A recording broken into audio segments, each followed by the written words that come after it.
इब्राहिम अलैहिस्सलाम बुत खाने में घुस गए, सारे बुतों को तोड़ दिया और जो सबसे बड़ा बुत था उसको छोड़ दिया। देखिए अक्लमंदी, दानाई देखिए, होशियारी देखिए। जो सबसे बड़ा बुत था उसको छोड़ दिया और जिस कुल्हाड़ी से सारे बुतों को काटा था, तोड़ा था, वही कुल्हाड़ी बड़े वाले बुत के गले में टांग दी और चले आए। अब ये लोग सब मेले से वापस आए तो देखा किसी की गर्दन कटी है, किसी का हाथ कटा पड़ा है, किसी का पेट फटा पड़ा है, कोई औंधे मुंह डला है, कोई ऐसे। ये मेरे माबूदों के साथ, मेरे खुदाओं के साथ ये हालत किसने की? किसी एक ने कहा कि इब्राहिम के अलावा कौन हो सकता, वही हमारे माबूदों को बुरा भला कहता। कब बुला के लाओ, जब बुलवाया इब्राहिम अलैहिस्सलाम से कहा कि ये मेरे इन बुतों की, इन माबूदों की हालत किसने की? इब्राहिम अलैहिस्सलाम सारे बुतों को देखकर कहते हैं, ओह ये तो बहुत बुरी दुर्गत बनाई है इनकी, किसने बनाई? लोगों ने कहा अरे मैं तुमसे पूछ रहा हूं कि किसने बनाई, ये हालत कैसे हुई? इब्राहिम अलैहिस्सलाम अक्लमंदी देखिए, दानिशमंद, हिकमत, ऐसे देखते हुए, अरे कुल्हाड़ी इसके गले में लटकी है, पूछ रहे हो तुम मुझसे? इसके गले में कुल्हाड़ी लटकी, इसी ने मारा होगा इन सबको, हमसे क्या पूछ रहे हो? जो बुलवाना था वो देखिए अंदाज। हाय इब्राहिम, तुम अच्छी तरीके से जानते हो ये बड़ा बुत उतर भी नहीं सकता, कुल्हाड़ी पकड़ भी नहीं सकता, चल भी नहीं सकता, यहां आ भी नहीं सकता, कुल्हाड़ी चला भी नहीं सकता, मार भी नहीं सकता, ये कुछ नहीं कर सकता, फिर ये कैसे कत्ल करेगा, कैसे मारेगा? यही कहलवाना था इब्राहिम अलैहिस्सलाम। कहा तुमने तो खुद ही जवाब दे दिया। मेरे भाइयों, यही तो मैं तुम्हें समझाता हूं कि जो उतर न सके, जो चल न सके, जो खा न सके, जो पी न सके, जो यहां तक ना आ सके, बल्कि जिनको मारा वो भी तुम्हारे खुदा थे। जो अपने आप को ना बचा सके वो तुम्हें क्या बचाएंगे? जो अपनी टांग कटने से अपनी हिफाजत न कर पाए, अपनी गर्दन कटने से अपनी हिफाजत न कर पाए, वो तुम्हें क्या बचाएंगे? इसीलिए तो कहता हूं उसकी इबादत करो जिसने हम सबको पैदा किया है, उसी के सामने झुको। समझ गए कि यही आदमी है। जवाब तो नहीं था उनके पास, लेकिन चलो अब तुम्हें आग में डाला जाएगा। लेकिन दलील दी तो हिकमत के साथ, दानाई के साथ। वो अलग बात है कि तौहीद की दावत में परेशानियां तो आएंगी, इब्राहिम अलैहिस्सलाम के ऊपर भी परेशानियां आई, लेकिन गाली नहीं दी, बुरा भला नहीं कहा, हिकमत के साथ कितने अच्छे स्टाइल में समझाया। अरे जब ये उतर नहीं सकते, चल नहीं सकते, बैठ नहीं सकते, और ये जिनको मारा है वो अपने आप को बचा नहीं सकते, तो तुम्हारी हिफाजत क्या करेंगे? ये दलील थी, मंतिकी दलील भी थी और अकली दलील भी थी। मेरे भाइयों, कुरान कहता है ऐसे ही लोगों को उदउ इला सबील रब्बिका बिल हिकमा, ऐसी हिकमत और होशियारी और दानाई के साथ लोगों को दीन की तरफ बुलाओ, होशियारी के साथ, और बहस करो तो अच्छे तरीके से। हम तसव्वुर करें कि हम कहां हैं, हम तसव्वुर करें कि हमारी हैसियत क्या है, हम तसव्वुर करें। मेरे भाइयों, अंदाजा लगाइए हमारी हैसियत क्या है आज। हिकमत से काम लेने की जरूरत है, दूरंदेशी से काम लेने की जरूरत है। उदउ इला सबील रब्बिका बिल हिकमति वल मौइज़तिल हसना वजादिलहुम बिल्लती हिय अहसन। जब किसी से बहस करो तो अच्छे अंदाज से बहस करो। तू तड़ाक करके बहस नहीं होनी चाहिए, तू तड़ाक करके बहस नहीं होनी चाहिए। किसी से भी बहस हो तो अच्छे अंदाज से बहस हो, उसमें गर्मा गर्मी नहीं होनी चाहिए। आज टीवी चैनलों पर डिबेट देख लो, कैसे बहस होती है, कैसे लगता है जैसे एक बिल्ली दूसरी बिल्ली को अभी नोच के खा जाएगी। इस तरीके से लगता है जैसे अभी एक दूसरे के ऊपर चढ़ बैठेंगे। कुरान कहता है कि जब तुम किसी से बहस करो तो उसूल और ज़ाब्ते के तहत अक्लमंदी से और होशियारी से और आसान तरीके से बहस करो। हजरत इब्राहिम अलैहिस्सलातु वस्सलाम नमरूद से बहस कर रहे हैं, नमरूद इब्राहिम अलैहिस्सलाम से बहस कर रहा है, और इब्राहिम अलैहिस्सलाम भी नमरूद से बहस कर रहे हैं अल्लाह के बारे में। नमरूद की हैसियत पहले जान लो कि क्या है।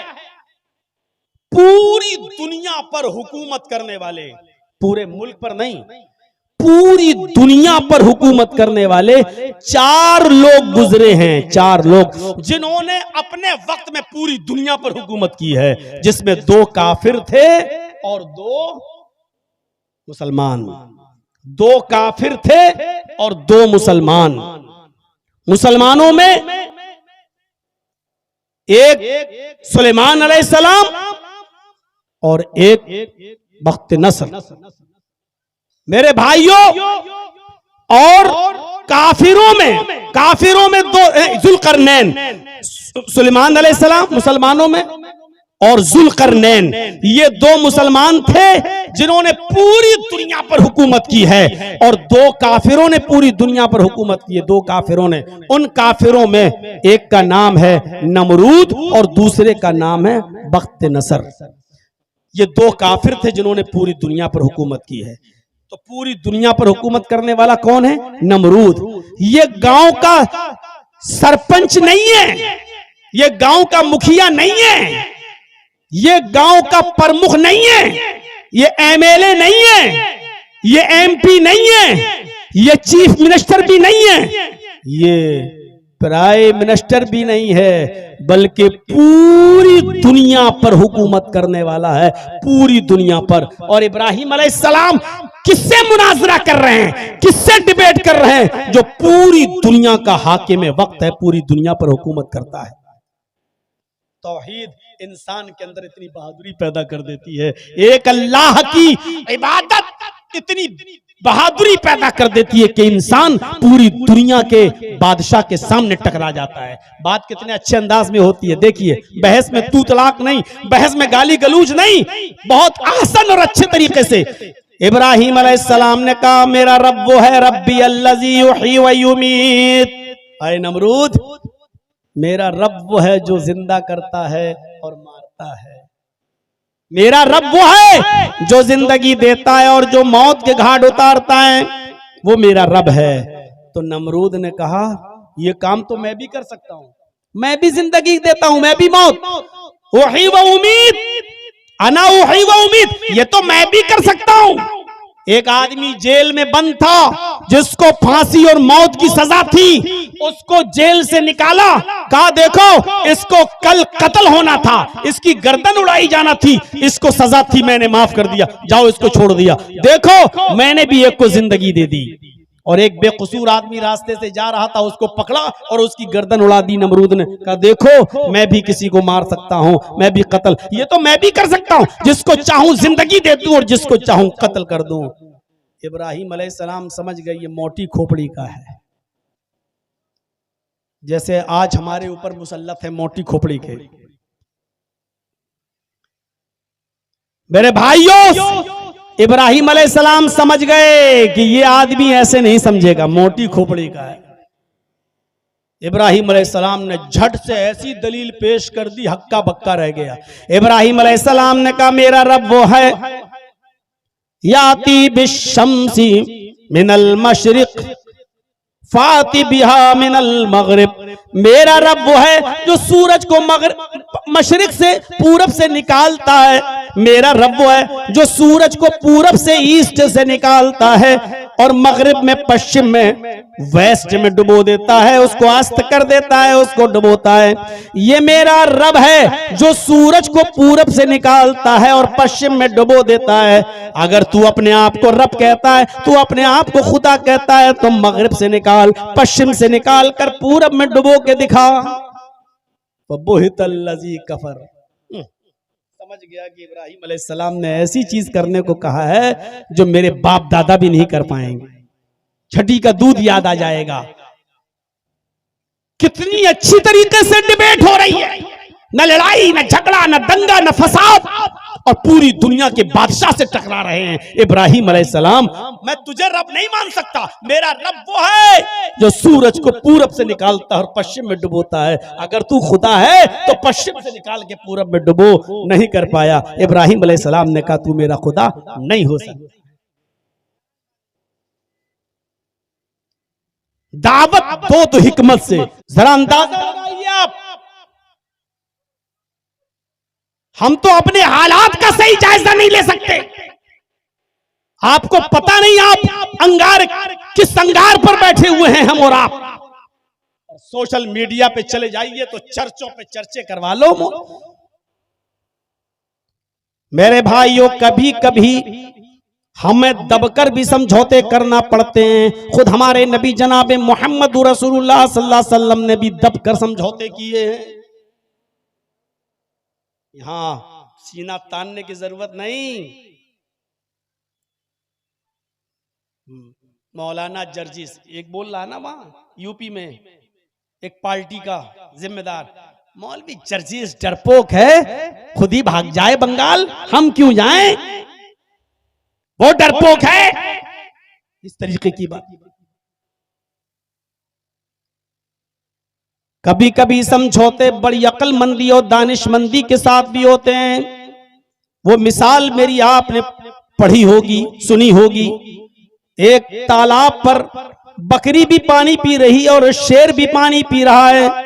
एक तालाब है, उस तालाब पर शेर भी पानी पी रहा है और बकरी भी पानी पी रही है। शेर जहां मुंह डालता है पानी में, वहां से बहता हुआ पानी बकरी के पास आता है।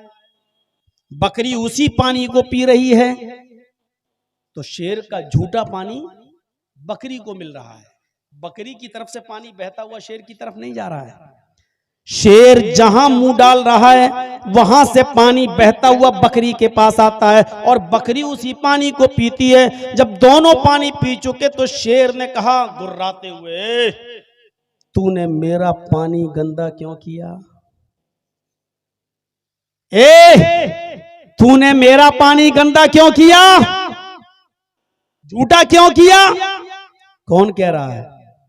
शेर। उल्टा, यानी कहते, इसी को कहते हैं उल्टा चोर कोतवाल को डांटे।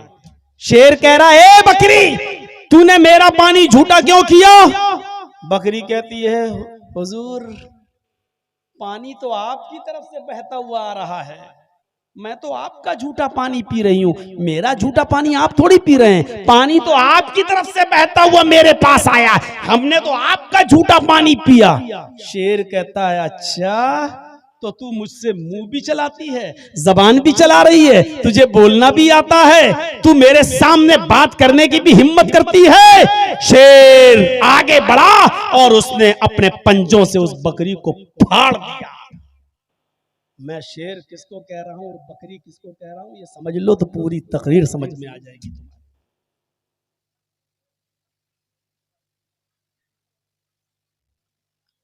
आप जुमे की नमाज भी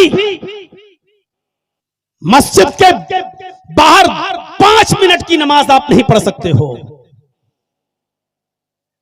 नहीं पढ़ सकते हो। मस्जिद के अंदर ही नमाज पढ़ो, मस्जिद के बाहर नहीं।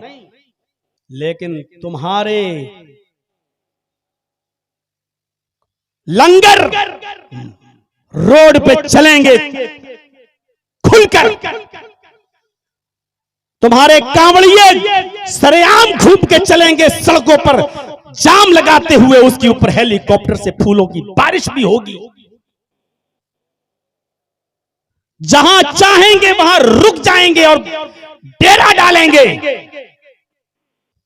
अगर आप ये कहो, ठीक है साहब, हम अपनी नमाजें तो मस्जिद में पढ़ेंगे, लेकिन आपके भाई भी तो बाहर में लंगर डालते हैं, खाने खिलाते हैं, सड़कें जाम करते हैं, होली का रंग सड़कों पर खुलेआम फेंका जाता है, सड़कें जाम होती हैं, तो आपसे कहा जाएगा तेरे मुंह में जबान भी है, तुझे बोलना भी आता है, तू हमारे खिलाफ होता कौन है बोलने वाला?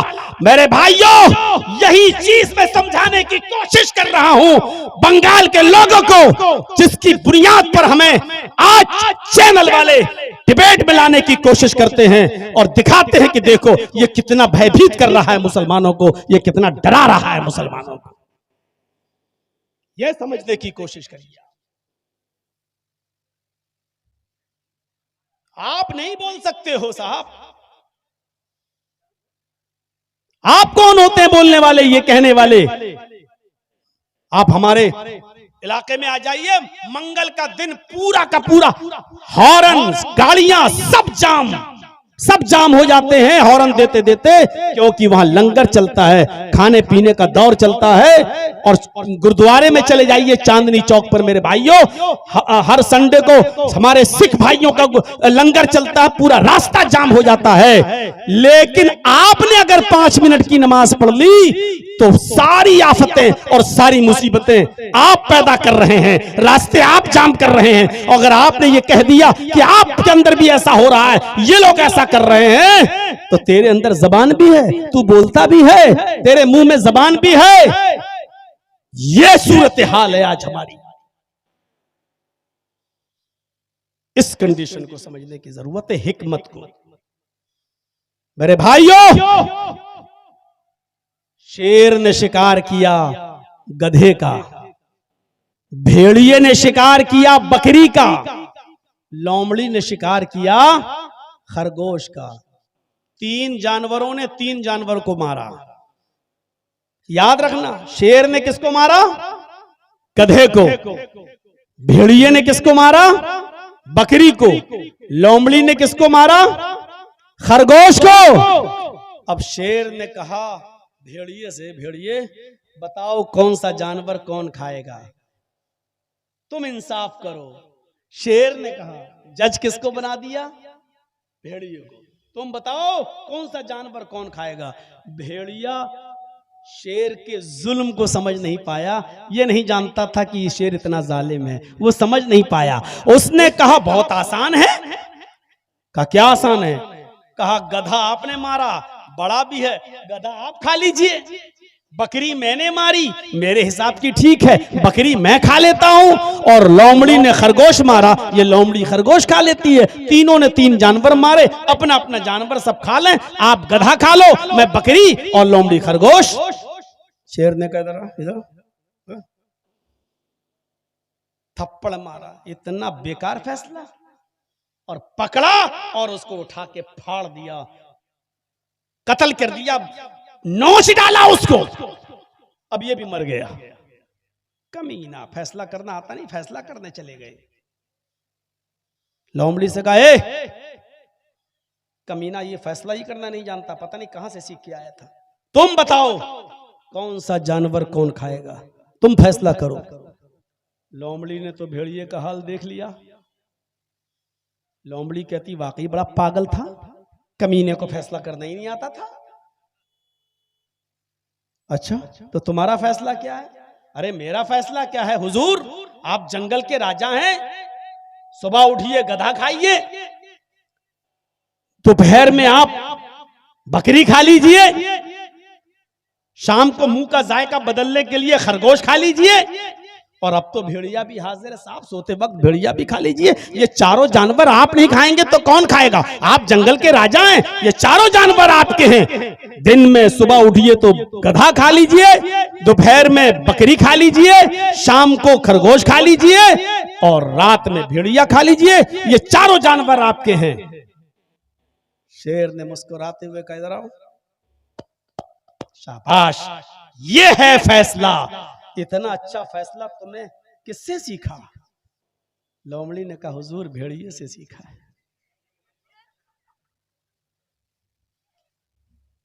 लोमड़ी ने कहा हुजूर भेड़िए से सीखा है। शेर ने कहा तुम समझदार, समझदार थी, जान बचा ली। यही समझदारी की जरूरत है, यही समझदारी की जरूरत है। मैं जानता हूं बहुत से लोगों के कलेजे मुरझा रहे होंगे कि मौलवी जर्जीस तो हमारा पत्ता गोल करने आ रहा है। मैं किसी का चमचागिरी करने नहीं आया, न किसी को मैं करने आया हूं, न किसी का वो। आपका मामला आप जानो। मेरे प्यारे साथियों, ये बैठे, ये हमारे साथ आया अमीन, ये पूछिए पूर्णिया का है, बड़े शौक से गए थे साहब, क्या क्या सोचकर। कहां, जब इनकी दुकानों पर बुलडोजर चले तब इनको छठी का दूध याद आ गया। कोई नहीं आया जो चीख चीख कर कह रहे थे हम तुम्हारे साथ, हम तुम्हारी लड़ाई। आज सबसे पहले वही भागे। कोई एक भी मिन्नत और समानत करने के लिए नहीं आया, कोई झूठी तसल्ली देने के लिए नहीं आया। मकसद निकल गया दूर। मेरे भाइयों, इस वक्त लोमड़ी की तरह कलमंदी से काम लो। कुरान चीख चीख के कह रहा है उदउ इला सबील रब्बिका बिल हिकमति वल मौइज़तिल हसना। तुम्हें हिकमत दानाई से काम लेने की जरूरत है, दीन के मामले में भी, नेकी की तरफ बुलाने में भी, बुराइयों से रोकने में भी। जब दीन के अंदर ये था तो दुनिया के अंदर भी आपको अच्छा सोचना है। मेरे भाइयों, आप इंसान हो ना। एक मिसाल देता हूं, अल्लाह के नबी मक्के से जब मदीना गए, अल्लाह के नबी जब मक्के से मदीना गए तो मदीने के लोग क्या करते थे? हम या बिरूर नखल, मुस्लिम शरीफ की हदीस के अल्फाज हैं। वो क्या करते थे? खजूर की कलमकारी किया करते थे। और खजूर की कलमकारी जानते हो क्या होती है? वो क्या कहते थे? ये नर खजूर का गाबा है, ये मादा खजूर का गाबा है, ये नर है, ये मादा है, और दोनों को ऐसे जमीन में बोते थे। और ये बिलीफ था, ये यकीदा था कि ऐसे ज्यादा खजूर पैदा होंगी, ऐसे ज्यादा खजूरें पैदा होंगी। तो वो खजूर में क्या बनाते थे? ये नर खजूर का गाबा, ये मादा खजूर का गाबा, ये मेल, ये फीमेल, और ऐसे बोते थे। तो अल्लाह के नबी जब मदीने में गए तो अल्लाह के रसूल ने कहा माज़ा तस्नऊन, ये तुम क्या करते हो? ये नर, ये मादा। अल्लाह के रसूल ऐसे खजूरें ज्यादा पैदा हो जाती हैं, नर मादा बना देता हूं तो खजूरें ज्यादा पैदा हो जाती हैं। अल्लाह के नबी ने फरमाया लौ लम तफअलू लकाना खैरन, अगर तुम ऐसा न करते तो अच्छा होता, अगर ऐसा न करते तो अच्छा होता। उन्होंने छोड़ दिया, नहीं करेंगे, ठीक है। फतरकूहु, छोड़ दिया। फनकसत, खजूर कम पैदा हुए। जब उन लोगों ने ऐसा नहीं किया तो खजूर कम पैदा हुए। उन्होंने शिकायत की अल्लाह के रसूल, हम जैसा पहले बोते थे उससे खजूरें बहुत पैदा होती थी, आपने कहा ऐसा ना करते तो अच्छा होता, तो हमने छोड़ दिया। तो अल्लाह के नबी, फिर क्या हुआ? हमारे खजूरों में नुकसान हो गया, बहुत घाटा हो गया। तो अल्लाह के नबी ने फरमाया इन्नमा अना बशर, मैं भी तो इंसान हूं।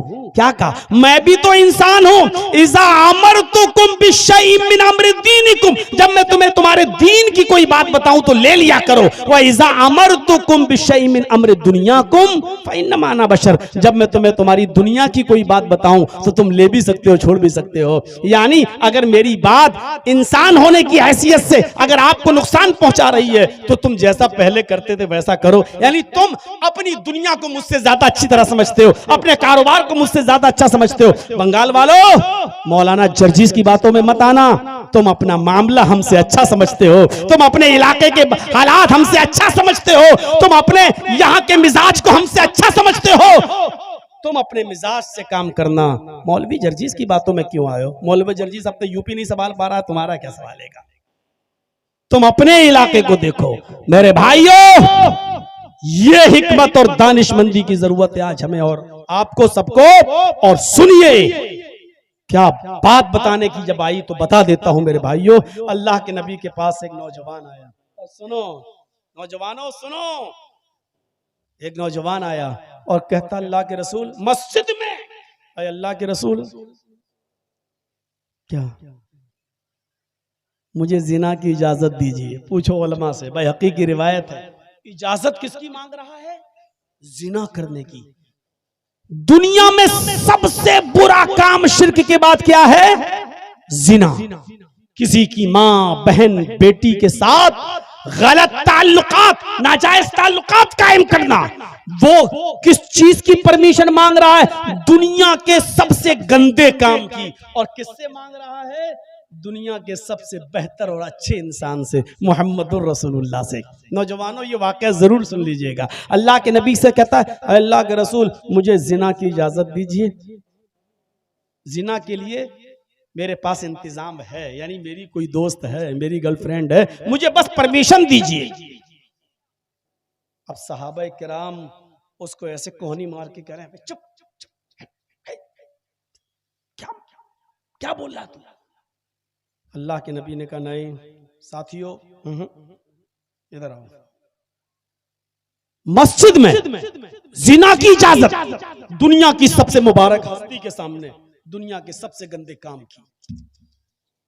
अभी कोई मौलाना जर्जी से कहे कि जर्जी साहब हमारे यहाँ अड्डे हैं, बने हुए हैं 500,000 रुपए में,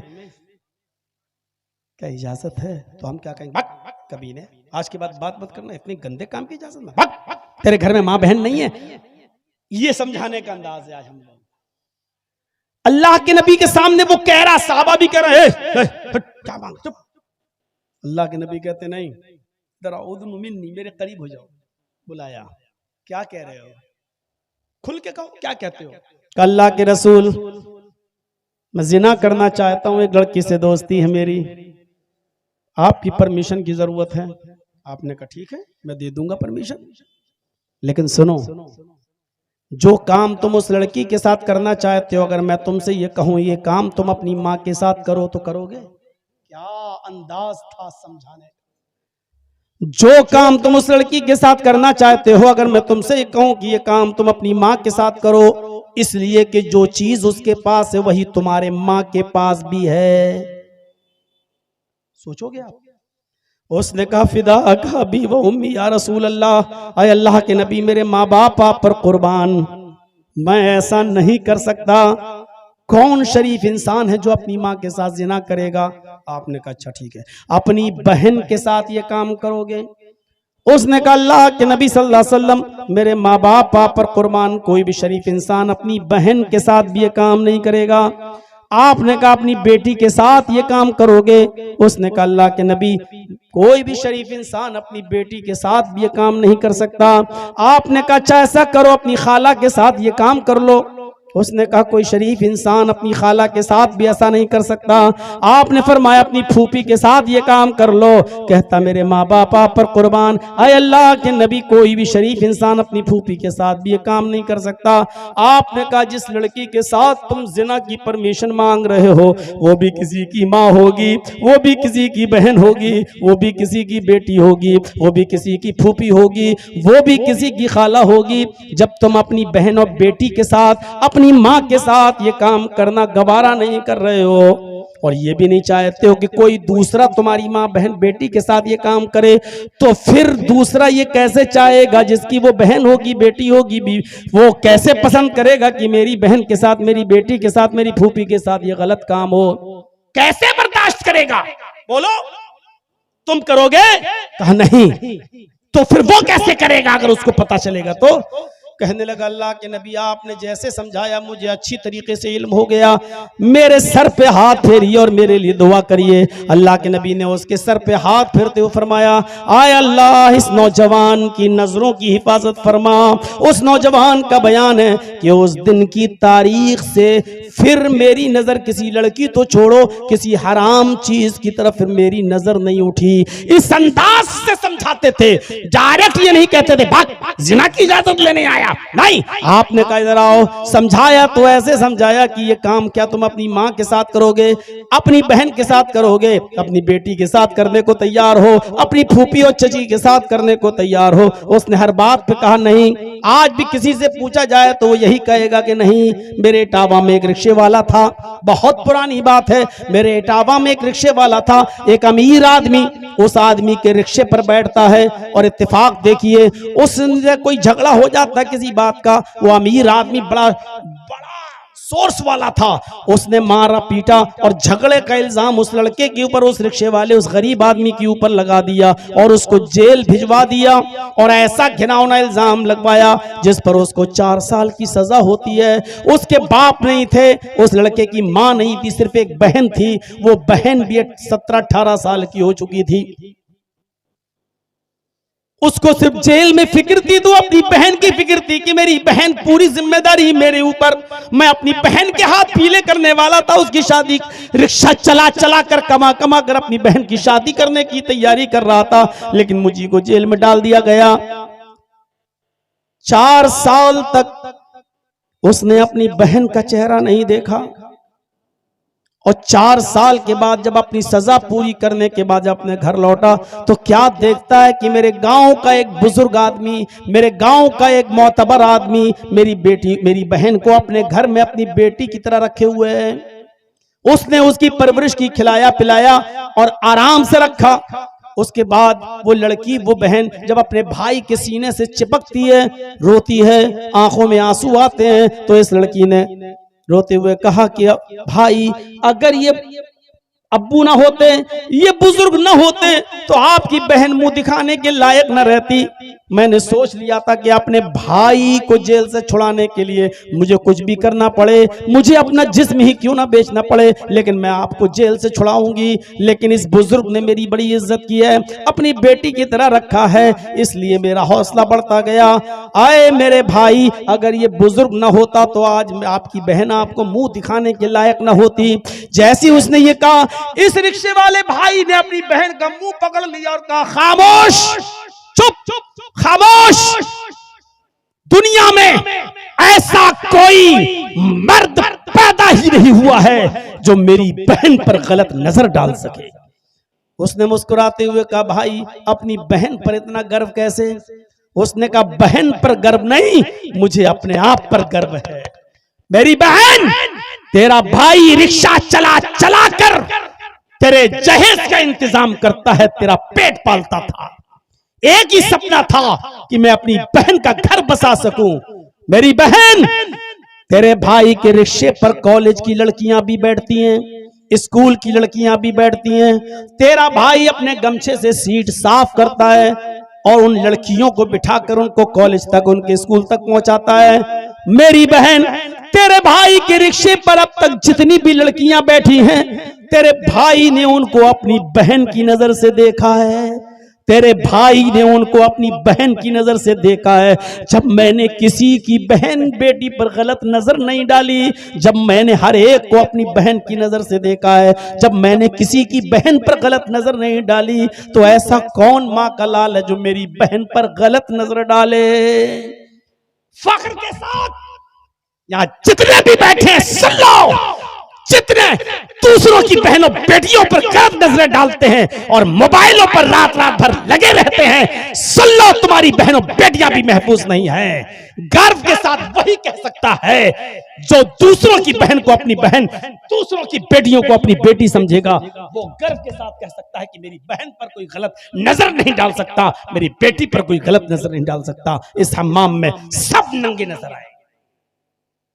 है इतनी हिम्मत, है इतनी जुर्रत, है इतनी बहादुरी जो ये कह सको, मेरे भाइयों, हमें और आपको पहचानना पड़ेगा। अल्लाह के रसूल इस तरीके से बुराइयों को रुकवा रहे हैं, नहीं भगा नहीं रहे हैं। आप कह रहे हैं अपनी बहन के साथ, अपनी माँ के साथ करोगे, आखिरकार शर्मिंदा होता है और आप उसके लिए दुआ करते हैं।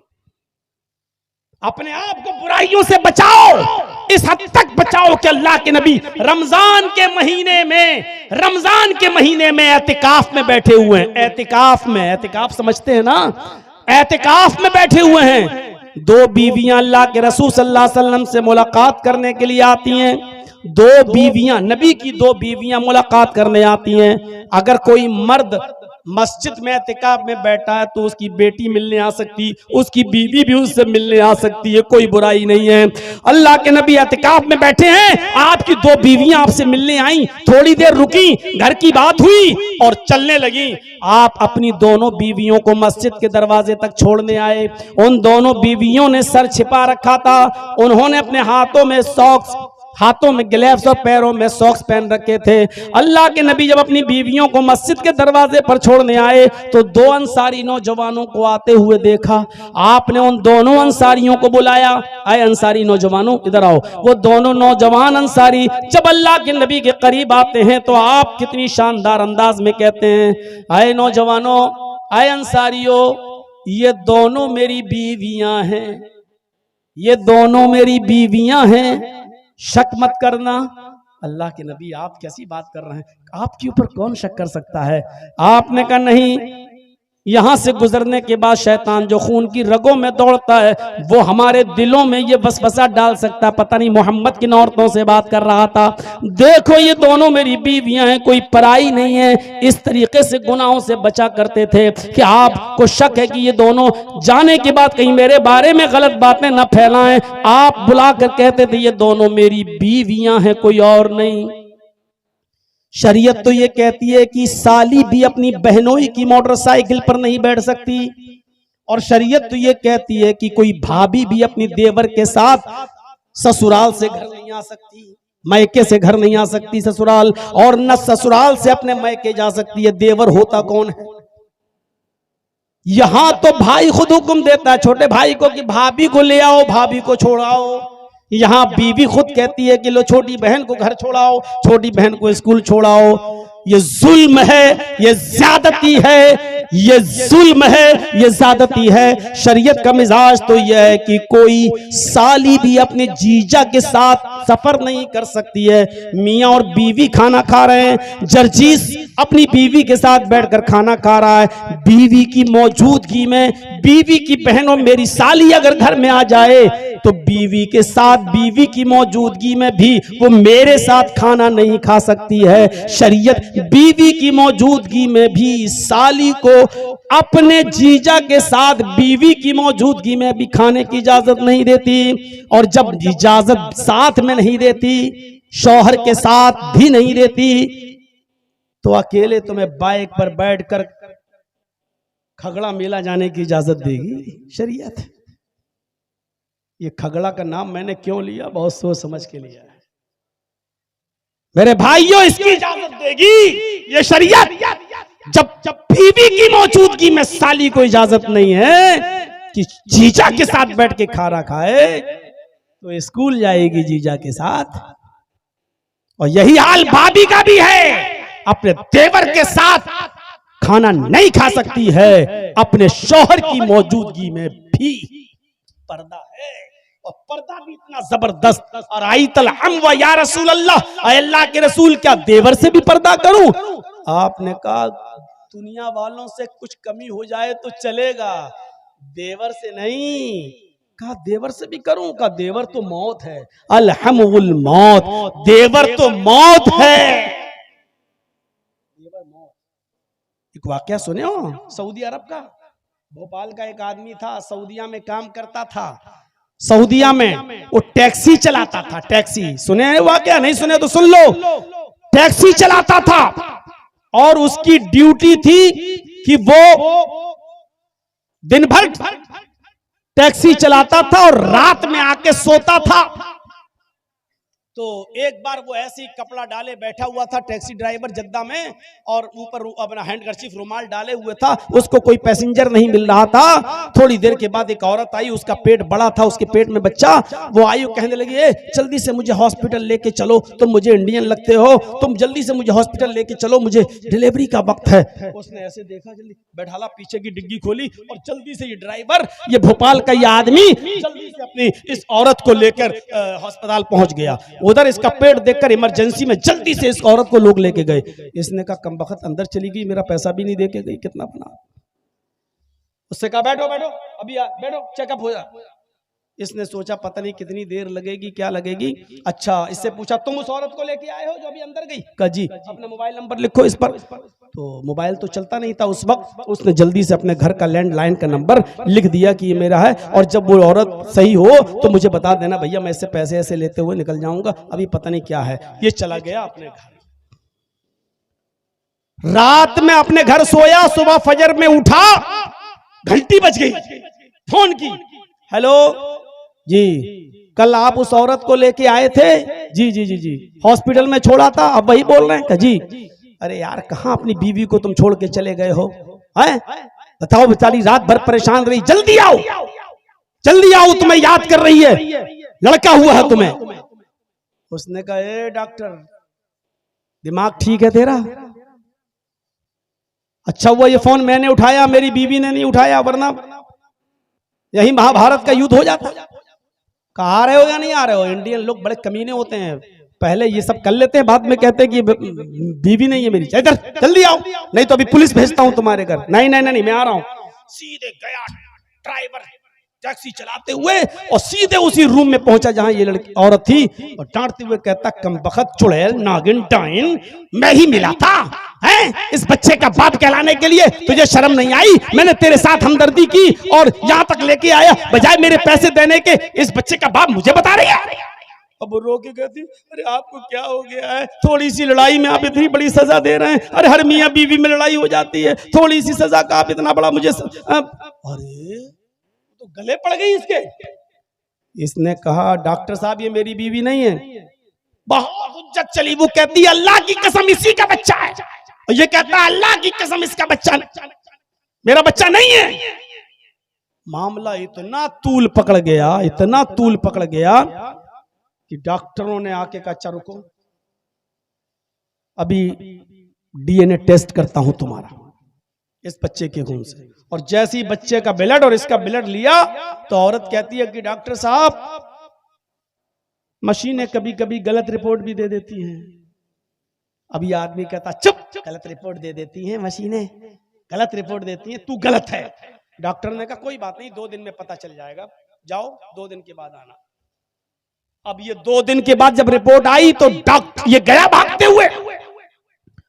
हाँ डॉक्टर साहब क्या हुआ? डॉक्टर साहब ने उसी औरत के सामने इसकी रिपोर्ट पेश करते हुए कहा ये झूठी है, तुम बिल्कुल सही हो, डीएनए टेस्ट से ये साबित हो गया है कि ये बच्चा तुम्हारा नहीं है, ये झूठी है, मक्कार है ये औरत। अब औरत कहती डॉक्टर साहब मैंने कहा था ना कि मशीनें कभी कभी गलत रिपोर्ट दे देती है, ये डॉक्टर साहब ये बिल्कुल गलत है, मैं फिर कसम खा के कहती हूँ ये इसी का बच्चा है। अब ये कहता चुप चुप, तेरी पोल सामने खुल गई है, तू नालायक औरत है, पता नहीं किसका पाप अपने पेट में पालती हो मेरे ऊपर। अब गरीबान पकड़ लेती है डॉक्टर साहब इसी का बच्चा है। डॉक्टर साहब सर पकड़ के कहते छोड़ इसको। अरे मेरी बहन मैं कैसे बताऊं तुझे, इसकी रिपोर्ट में आया ये बच्चा है ही नहीं इसका, कहा नहीं इसी का बच्चा है। कहा डॉक्टर साहब ने बहन इसकी रिपोर्ट बताती है ये बाप बन ही नहीं सकता, और तुम कह रही हो कि ये बच्चा इसका है, ये तो बाप बन ही नहीं सकता, इसकी रिपोर्ट में साफ आया है कि ये बाप बनने के लायक ही नहीं है। अब इसका दिमाग चकराया, क्या क्या कह रहे हो मैं बाप नहीं बन सकता? डॉक्टर साहब मेरे 6 बच्चे हैं। डॉक्टर साहब मेरे किसी पूरी जिंदगी में ऐसा केस नहीं आया है, तुम्हारे 6 बच्चे हैं, रिपोर्ट बता रही तुम बाप नहीं बन सकते हो। अब वो औरत कह रही है मैंने कहा था ना रिपोर्ट गलत हो जाती है, कभी कभी मशीनें गलत रिपोर्ट देती हैं। ये आदमी कहता चुप चुप चुप, ये तो सही है कि ये बच्चा मेरा नहीं है, लेकिन ये रिपोर्ट गलत है कि मैं बाप नहीं बन सकता। डॉक्टर ने कहा पकड़ो फाइल, घर जाओ और देखो तुम्हारे खेत पर कौन किसान हल जोत रहा है।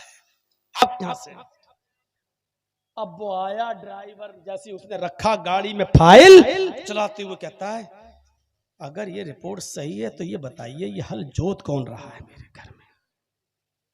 सीधे घर में घुसा और 10 लाठी 10 डंडे 10 जूते अपनी बीवी को। कह रही क्या हुआ अचानक तुम्हें? कहा ये बता कि ये बच्चे किसके हैं। कहा आपके कैसी बात करते, तुम्हें शर्म नहीं आती अपने बच्चों को? फिर मारा। मेरी रिपोर्ट ये बता रही है कि मैं बाप नहीं बन सकता, ये बता ये बच्चे किसके, नहीं तो उसी वक्त तक मारता रहूं। जब वो तबीयत से पिट चुकी तब कहती है सुनिए मैं बता रही हूं ये आपके बच्चे नहीं है। कहा ये तो मैं जानता ही हूं ये मेरे बच्चे नहीं है, ये बता कि बाप है कौन। कहा कि आपका भाई। कहा क्यों? कहा आप दिन में टैक्सी चलाते हैं, रात में सोते हैं, वो रात में टैक्सी चलाता है, दिन में यही रहता है। ओ तो कहा कि आप बाप बन ही नहीं पा रहे थे, मुझे खुशियां चाहिए थी, तो इसलिए मैंने एक बार मिला एक बार मिली, तो फिर उसके बाद में ताल्लुकात बढ़ गए। 6 बच्चे उसके।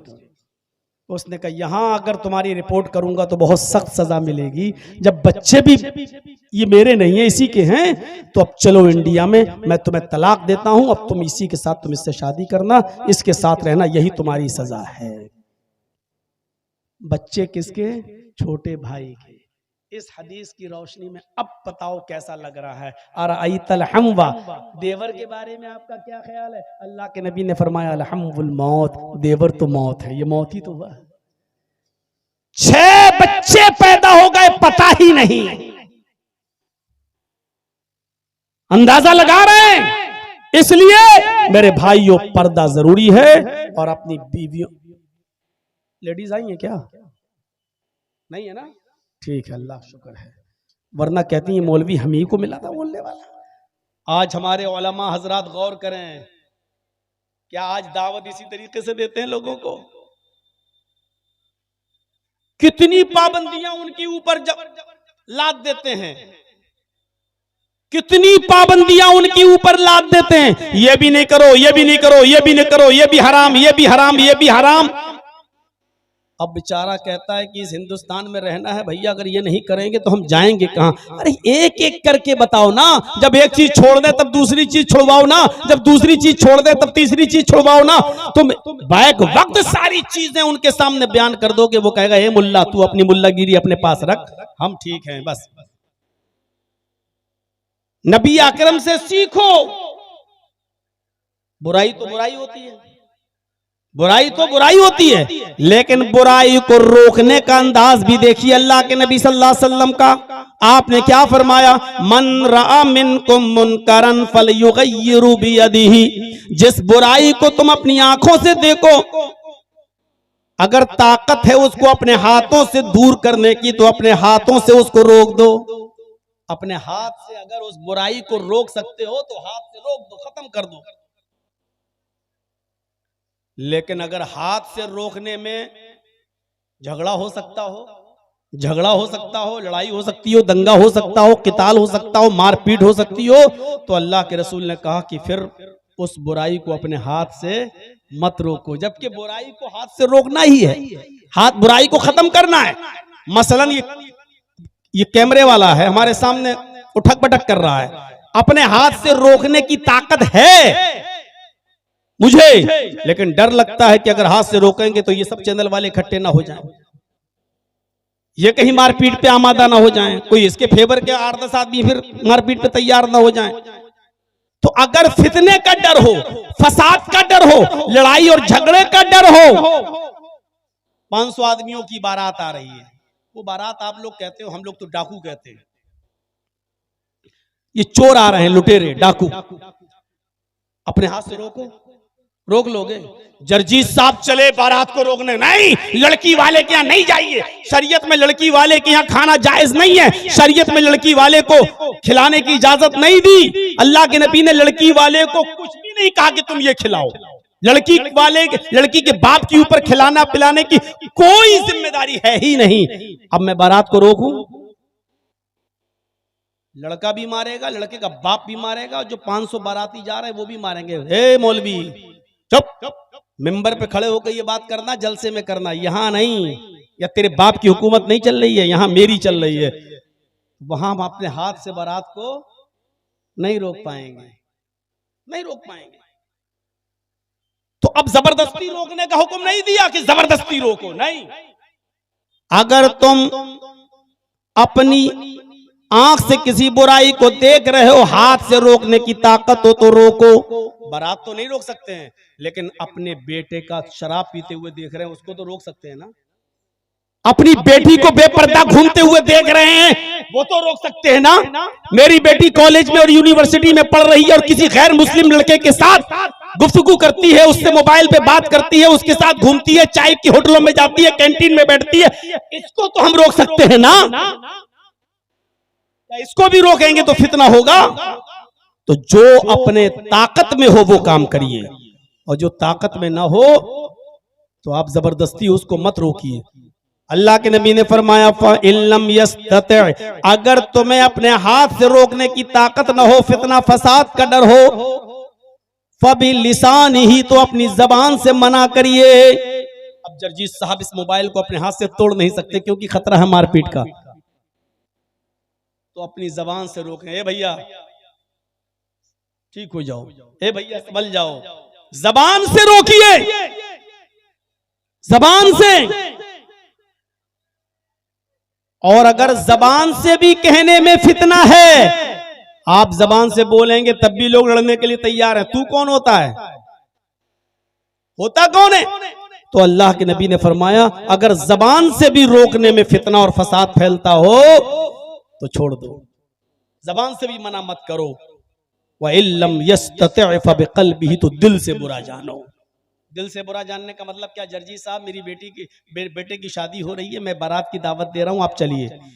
बारात रोक नहीं सकता, जबान से कहूंगा तो ये फितना फैलाएगा, वो भी सुनने के लिए तैयार नहीं है। अच्छा ठीक है, अब दिल से बुरा जानने का मतलब ये कि जर्जी साहब उस बारात में खुद शामिल ना हो, ठीक है ना। हम जबान से रोकेंगे ना हम हाथ से रोकेंगे, हम खुद नहीं जाएंगे, हम तो परहेज कर। यह है दिल से बुरा जानना, यानी बुराई को भी जबरदस्ती रोकने का हुक्म नहीं दिया। अगर फितना और फसाद फैलने का डर है, शरीयत ये कहती है बुराई को रोको, लेकिन ताकत हो तो। हजरत उमर खलीफा थे ना, एक शख्स को देखा, हंसेंगे आप, एक शख्स को देखा कि वो ये पैजामा जो था उनका, लुंगी टखने से नीचे था, ये यहां से, और किसी मुसलमान के लिए हलाल नहीं है कि वो टखने से नीचे कपड़ा पहने। टखना समझते हैं ना, ये इससे नीचे कपड़ा पहनना हराम है। मुसलमान क्या करता है, नमाज पढ़ने जाता तब ऊपर कर लेता है, बस ऐसे, और जैसी नमाज पढ़ के निकला फिर नीचे कर लिया। ये किसी भी कंडीशन में हलाल नहीं है। नमाज पढ़ रहे हो तब भी ऊपर होना चाहिए, चल रहे हो फिर रहे हो तब भी ऊपर होना चाहिए। ये टखने से नीचे नहीं होना चाहिए, टखने से नीचे है तो हराम है। अल्लाह के नबी फरमाते हैं कयामत के दिन अल्लाह उस शख्स के ऊपर रहमत की नजर नहीं डालेगा जिसका पैंट, जिसका पैजामा, जिसकी लुंगी, जिसका कपड़ा टखनों से नीचे होगा। दुनिया में जो कपड़ा टखनों से नीचे पहनता होगा, कयामत के दिन अल्लाह रब्बुल आलमीन उसके ऊपर रहमत की नजर नहीं डालेगा। दो ही नजरें होती हैं, या तो रहमत की या गुस्से की। जब रहमत की नजर नहीं डालेगा तो इसका मतलब क्या हुआ, गुस्से की नजर। क्या रब की गुस्से की नजर कोई मुसलमान बर्दाश्त कर सकता है? क्या अल्लाह की नफरत और गुस्से की नजर कोई सह सकता है? हजरत उमर फारूक ने एक आदमी को देखा कि वो टखने से नीचे पैजामा पहने हुए है, टखने से नीचे यहां। तो हजरत उमर ने उसको देखते ही कहा ताल। उसने पीछे मुड़ के देखा, अमीरुल मोमिनीन मैं? आपने कहा इधर आओ। जब वो करीब आया तो आपने उससे कहा अहाइस अंता। तर्जमा सुनिए, बहुत हंसी आएगी। आपने कहा अहाइस अंता, क्या तुझे पीरियड आ रहा है क्या? आप हमसे कह सकते हो मौलाना जर्जी साहब ये क्या बेहुदा बातें कर रहे हो। हजरत उमर ने उससे कहा अहाइस अंता, क्या तुझे पीरियड आ रहा है? महीना आ रहा है जो औरतों को आता है, लेडीज को आता है। तो उसने दाएं बाएं देखा घूम के कि अमीरुल मोमिनीन किससे कह रहे हैं? कहा कि तुझसे। हंसते हुए कहता मुझसे। हल यहीजुर रजुल, क्या मर्द को भी पीरियड आता है? हजरत उमर से क्या कहता है, हल यहीजुर रजुल, क्या मर्द को भी पीरियड आता है? तो हजरत उमर ने कहा क्या मर्द भी टखने से नीचे कपड़ा पहनता है? यानी अल्लाह के नबी ने टखने से नीचे कपड़ा पहनने का हक, अधिकार ये औरत को दिया है, लेडीज को दिया है, और ये तू अपना रहा है। अगर औरतों वाला काम कपड़ा पहनने में कर सकता है तो औरतों वाला काम पीरियड भी है, वो भी हो सकता है तुझे। उसने कहा नहीं नहीं नहीं ठीक है, मैं घर जाके छोटा कर लूंगा, अमीरुल मोमिनीन मुझे आप माफ कर दो। हजरत उमर ने कहा नहीं, अब तो मैंने अपनी आंख से देख लिया है और मेरे अंदर अपने हाथ से दूर करने की ताकत है। छुरी मंगवाई और उसका पैजामा जितना ऊपर था नीचे उसको काट के यहाँ तक कर दिया, फाड़ दिया, उसको काट दिया। कहा अमीरुल मोमिनीन मैं घर पे कर लेता। कहा नहीं, मैंने अपनी आंख से देख लिया है, इसलिए अब मैं ही छोटा करूंगा इसको, अपने हाथ से दूर कर दिया। अपने हाथ से बुराई को रोको, ताकत ना हो तो अपने घर की तो रोको। आप अपनी बहनों, अपनी बेटियों, अपनी बीवियों को तो पर्दा करा सकते हो, दूसरे की बारात में आप रुकावट नहीं बन सकते हो। तो अपने बेटे की बारात तो शरीयत के मुताबिक ले जा सकते हो, अपनी बेटी का खाना तो शरीयत के मुताबिक कर सकते हो। ये जलसे किस लिए होते हैं? इस्लाह मुआशरे के लिए। मेरे भाइयों सुनिए, बहुत जरूरी है हिकमत, दानाई, होशियारी जो दीन के अंदर भी होनी चाहिए और दुनियावी मामले के अंदर भी होनी चाहिए। आइए एक और वाक़या सुनाऊं आपको, और दिलचस्प वाक़या। आप सुनते जाएंगे, आपको एहसास होगा, आपको एहसास होगा। अल्लाह के नबी जनाब मोहम्मद रसूलुल्लाह सल्लल्लाहु अलैहि वसल्लम के पास एक नौजवान आता है। और आकर कहता है, अय अल्लाह के नबी, मैं देहाती हूं, नया नया इस्लाम लाया हूं, बुराइयों में डूबा हुआ हूं, मेरे अंदर 4 बुराइयां पाई जाती हैं। तबरानी की और दारमी की रिवायत है, जरा गौर से सुनिएगा, बहुत ज्यादा आप इंजॉय करेंगे इस हदीस को सुनकर। अय अल्लाह के नबी, मेरे अंदर 4 बुराइयां पाई जाती हैं, लेकिन चारों नहीं छोड़ सकता। आपके कहने पर एक छोड़ दूंगा बस। अब कोई जर्जीस से कहे कि मौलाना जर्जीस साहब, मेरे अंदर बहुत सी बुराइयां पाई जाती हैं, लेकिन आप कहें तो एक छोड़ दूंगा, तो मैं कहूंगा भाग, छोड़ना तो पूरी छोड़, एक छोड़ दूंगा क्या मतलब? अल्लाह के नबी से कह रहा है, अल्लाह के रसूल, मेरे अंदर 4 बुराइयां पाई जाती हैं, आपके कहने पर एक छोड़ सकता हूं, लेकिन चारों नहीं छूट पाएंगी। तो आपने कहा, अच्छा ये बताओ कि बुराइयां क्या क्या हैं, बुराइयां क्या क्या हैं, तब हम बताएं कि कौन सी बुराई छोड़ दो। कहा अल्लाह के नबी सल्लल्लाहु अलैहि वसल्लम, पहली बुराई है कि मैं रात में शराब पीता हूं। नौजवानों जरा सुनिएगा, मैं शराब पीता हूं, पहली बुराई।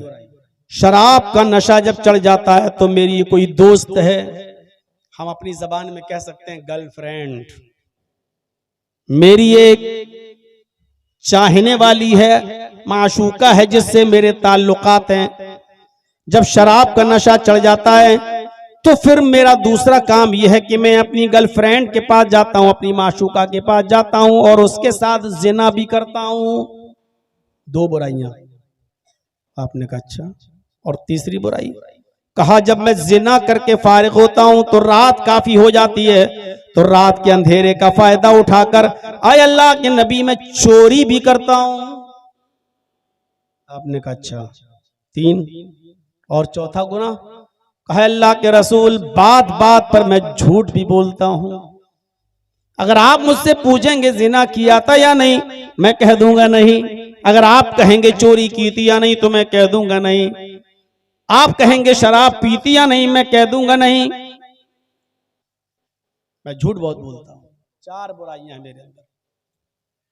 हिकमत देखिए, होशियारी, दीन की तरफ बुलाने में भी होशियारी और गुनाहों से रोकने में भी हिकमत, तनाई। आपने कहा अगर आज मैंने इसको भगा दिया तो ये इस्लाम भी छोड़ बैठेगा और ये गुनाह भी करता रहेगा। आपने उससे कहा इधर आओ, इधर आओ, इधर आओ, करीब किया, उदनु मिन्नी, करीब हुआ। आपने उससे कहा शराब पीते हो जी, जिना भी करते हो जी, चोरी भी करते हो जी, सब रात में करते हो जी, झूठ भी बोलते हो कि हाँ, तो चारों नहीं छोड़ पाओगे? नहीं अल्लाह के रसूल, चारों नहीं छोड़ूंगा। फिर एक छोड़ दिए। तो आपने कहा एक तो छोड़ोगे ना? कहा एक छोड़ दूंगा। आपने कहा अच्छा, झूठ बोलना छोड़ दो। क्या कहा? झूठ बोलना छोड़ दो। हंसने लगा, कहता अल्लाह के रसूल, लड़की छुड़वाई होती तो मुश्किल होता, शराब छुड़वाई होती तो मुश्किल होता, चोरी छुड़वाई होती तो मुश्किल होता, आपने झूठ छुड़वाया जी, तो बाएं हाथ का काम है। वादा करता हूं झूठ नहीं बोलूंगा। आपने कहा ऐसे नहीं, मेरे हाथ पर हाथ रखकर बैठ कर। उसने हाथ पे हाथ रखा, अल्लाह की कसम खाकर वादा किया, मैं आपके हाथ पर हाथ रखकर अल्लाह की कसम खाकर वादा करता हूं कि मैं अब झूठ नहीं बोलूंगा। आपने कहा अल्लाह तुझे तेरे वादे पर पक्का रखे। चला गया। अब घर पे आया, रात में 3 काम तो करूंगा, झूठी तो छुड़वाया है। हदीस के अल्फाज सुनन दारमी के, वो शराब पीने के लिए रात में जाता है, शराब की बोतल भी ले लेता है, बल्कि शराब का ढक्कन भी खोल लेता है, बल्कि शराब को अपने मुंह तक भी ले जाता है। लेकिन मुंह तक ले जाने के बाद सोचता है, कल अगर अल्लाह के रसूल ने मुझसे ये सवाल कर लिया कि बता तूने शराब पी थी या नहीं पी थी, अगर कल ये पूछ लिया कि तूने शराब पी थी या नहीं पी थी, अभी तक तो मैं झूठ बोल देता था, नहीं बच जाता था। अब अगर कल अल्लाह के रसूल ने पूछ लिया कि शराब पीती या नहीं पीती, और अगर मैंने ये कह दिया कि हाँ पिया था, तो जब मुजरिम खुद अपने जुर्म को कबूल कर लेगा, जब मैं खुद इकरार कर लूंगा, तो अब किसी गवाह की जरूरत नहीं है। फिर मुझे 40 कोड़े मारे जाएंगे, मैदान में खड़ा करके अल्लाह के रसूल कहेंगे इसको 40 कोड़े लगाओ, इसने खुद एतराफ किया है, इसने खुद कबूला है कि मैंने शराब पी। और अगर मैं ये कह देता हूं कि नहीं मैंने शराब नहीं पी, तो एक बुराई छोड़ने का वादा करके आया हूं और अल्लाह की कसम खाकर वादा करके आया हूं। यहां तो बात बात पे कसम खाई जाती है, इतनी कसमें खाई जाती हैं कि अपनी कसमों की गिनती वो हम खुद नहीं कर पाते हैं। हर बात पे अल्लाह की कसम, हर बात पे अल्लाह की कसम।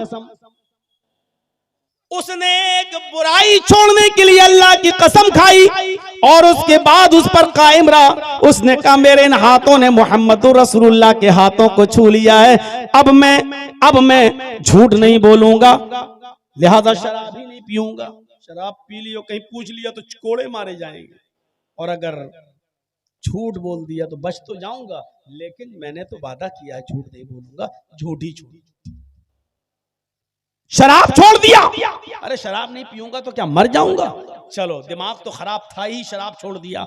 अब दिमाग में गया, लेटा लड़की के साथ उसकी रान पर, उसकी गोद में सर रखकर कहने लगी आज तुम टेंशन में लग रहे हो। कि हाँ टेंशन में, क्यों क्या हुआ? अरे ऐसा सा ख्याल है, चलो यार आओ।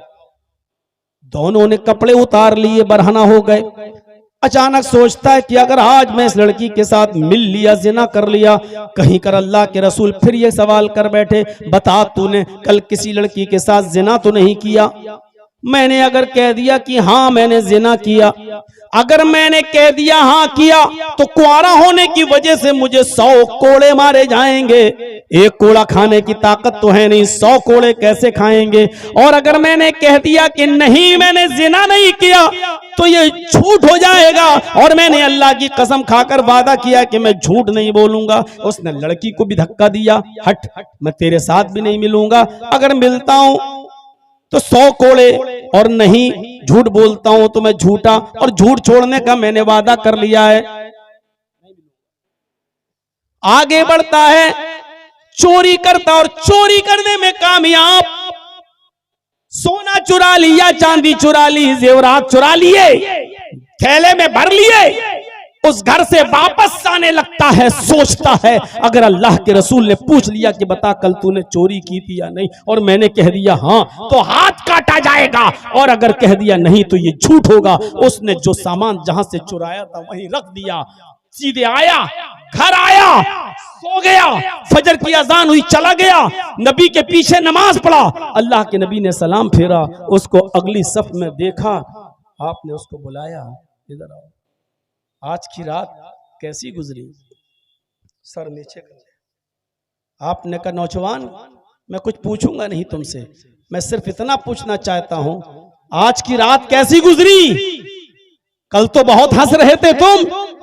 कहा अल्लाह के नबी जब आपने कहा झूठ छोड़ देना तो मुझे हंसी आई, आपकी अकल पर कोई बहुत बड़ा काम थोड़ी छुड़वा रहे हैं आप हमसे, झूठ छोड़ने के लिए कह रहे हैं, लेकिन मुझे नहीं मालूम था कि झूठ ही तमाम बुराइयों की जड़ है। आपने झूठ छुड़वाया, इस झूठ ने मेरी सारी बुराइयां छुड़वा दी। कल मैंने जिना भी नहीं किया, चोरी भी नहीं की, शराब भी नहीं पी, और झूठ छोड़ने का वादा तो कर ही लिया आपसे। आपने कहा मैं जानता हूं अल किज़्बु रासुज़्ज़ुनूब, झूठ ही तमाम बुराइयों की जड़। ईमानदारी के साथ बताइए कैसी हिकमत है? नेकियों की तरफ बुलाने में भी हिकमत। नमाज की तरफ बुलाना, नमाज पढ़ने लगे तब कहना रोजा, रोजा भी रखने लगे तब कहना ज़कात, ज़कात भी देने लगे तब कहना हज। एक एक करके नेकियों की तरफ भी हिकमत और बुराइयों से रोकने में भी हिकमत। आज हमारे पास क्या हिकमत है? आज हमारे पास क्या मंसूबा है? बोलिए, सारी बताते तो ये मुसलमानों में बुराई, वो मुसलमानों में बुराई। मेरे भाइयों, इस समाज और मुआशरे के अंदर जाकर एक एक बुराई को रोकने की कोशिश करिए आप।